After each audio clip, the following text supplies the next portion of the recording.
If you've been in survival mode for a while, then discipline might not work for you the same way it does for others. Let me explain. A lot of my life has been about overcoming situations or escaping situations that I didn't want to be in. And especially when you're younger, dealing with like extremely unhealthy environments, you feel very, very powerless. So, one way for me to get out of that, at least psychologically, was to focus all of my energy into things that I felt like I could take control of. While, of course, like this wouldn't fix that unhealthy situation, it would still make me feel like I had some control over my life again. It would still make me feel like there was some perspective or like some prospect, there was some hope for my life. Like I could be in control of my life and I could put in the work and something would come out of it. And that could look very different for a lot of people. In my case, it was through school, through trying to earn my own money very quickly so I could be independent as quickly as possible and just make my own decisions from my own life and just secure my existence based on myself. And of course, discipline is what got me there. Like as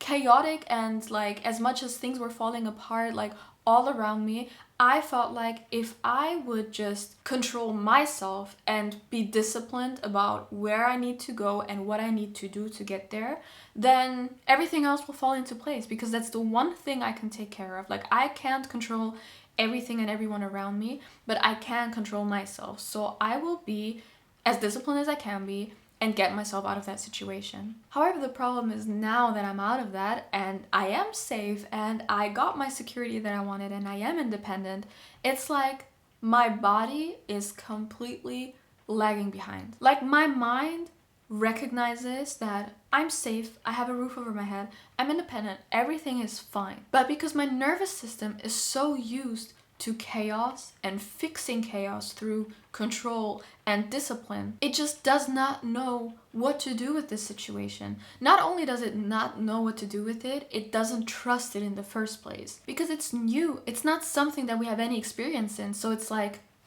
what do we do here? This is different. Like I don't know what to do with it. It's unknown, it's uncertain. So that's already enough reason to try and fix it. Because your nervous system will always try to get you to safety and security.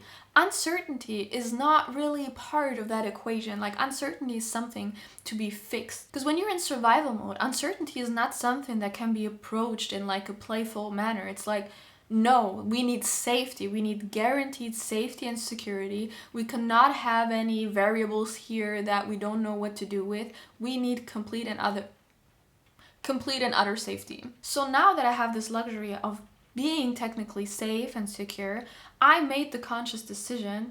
If you've watched my previous videos, you already know, but I made the conscious decision to tone down the traditional work part of my life and focus more on things that I'm passionate about and trying to put more work and time into that. But my nervous system does not like that. My nervous system does not understand how we could possibly choose anything over safety. So instead of now being able to just freely use this newfound time and like mental clarity towards my pursuits, my nervous system is like, no, like we need to get you back to work. We feel unsafe and uncertain, so we need you to be more disciplined and work. Because that's how we got out of uncertainty previously. That's how we saved you before. So we need to save you again. And the only way to save you is if you work more and if you work harder. That's what worked previously and that's what's gonna work now. And obviously that's extremely unhealthy. Like it's one thing to put work and effort into the things that you want to do, but it's a completely other thing to not be able to take a breather and relax, because any sort of uncertainty or discomfort or even sign of relaxation feels so unsafe that your survival instinct gets triggered. I'm having such a hard time just doing less than before, because all I knew how to do was to pile on more and more stuff. And it's not like I never pursued my hobbies or my passions beforehand, but the way I would do it, or the only way I would allow myself to do it, is if I would like, not only obviously, I mean, it's important to have like existential safety and financial security, but to have like that and like a few safety nets, and then on top of that pile on like my hobbies and my passions and whatnot.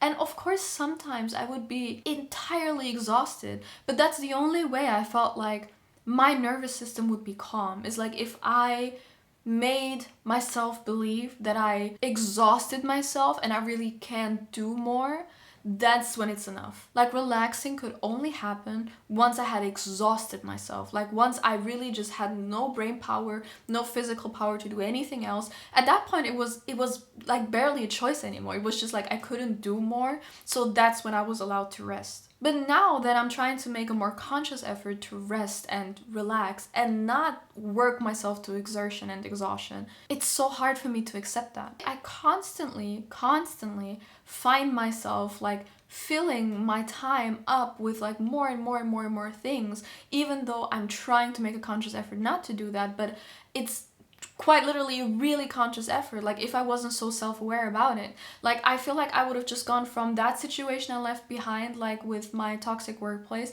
to just the next one, because I just don't know how to calm down. So if I really want to give myself and my nervous system a chance to calm down and trust that calmness and relaxation can be safe, I just need to sit in that discomfort. Because every time you try to fix it, and every time something's uncertain or uncomfortable, you try to fix it by putting more and more work in and try to control more and more things.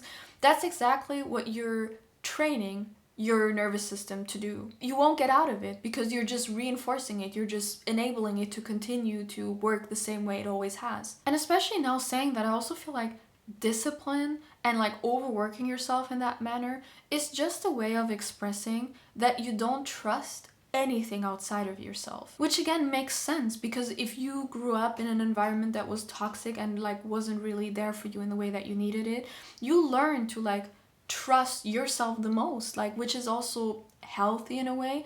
But if you don't trust anything outside of yourself and you kind of always feel like the odds are against you and you have to fight everything and you have to fight through everything, and that's the only way to achieve your goals, like, I think you deserve a kinder approach. Like, I feel like if you've been through something like that, you deserve to know that not everything has to be hard. You might come from a situation that required the utmost, like, hardest work ever, but I want you to know that your entire life does not have to be based on just the hardest work possible for you. Like, good things can come to you as well. You don't have to fight for everything. Not everything has to have like your knuckles bleeding by the end of it. And I feel like that's such an important realization to have. Life doesn't always have to be hard. Not everything you do and want to do in your life will require you to fight to the point that you exhaust yourself. Not everything is working against you until you make it work for yourself. If you come from very difficult situations, it can be very hard to accept that good things can come to you easily, that good people can rally around you to help you out, that you're not completely on your own. It's okay to also trust that things can work out for you. And even though the way to get there is very uncomfortable and it feels very unfamiliar because everything so far has told you the exact opposite, but it's the way kinder thing to do to yourself. In my opinion, it's a way better way to actually honor all of the hard work you've done so far and be like, you know what? Look at all of the things you've done for yourself. Look at all the discipline you've put into things. Look at all of the hard work you put into yourself. You can breathe. You can rest. You have arrived somewhere. Yes, life keeps moving. You keep changing. You have new goals, new desires. But take a moment and appreciate how far you've come. And try to befriend the thought that life can also be kind to you. Thank you, and please take care of yourself. Dragged by my feet and pulled up by the moonlight. Lungs filled with whole pants caught up in a riptide. No, no, don't you know, no.